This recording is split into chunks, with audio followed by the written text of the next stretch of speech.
তোমরা যে দেখছো এটা পড়তে মানে ঠান্ডা পড়তে না পড়তেই পুজোর সময় আমি প্রত্যেক বছরই চাষ করি। তো লঙ্কা বলো, আলু বলো, শাক বলো, বিভিন্ন ধরনের জিনিস আমি চাষ করি, আমার বাড়িতেই আমি করি।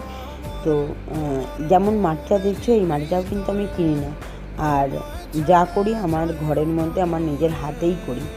তো ভালো লাগে তাই করি, কিছু করার নেই। তো বাড়ির কাজে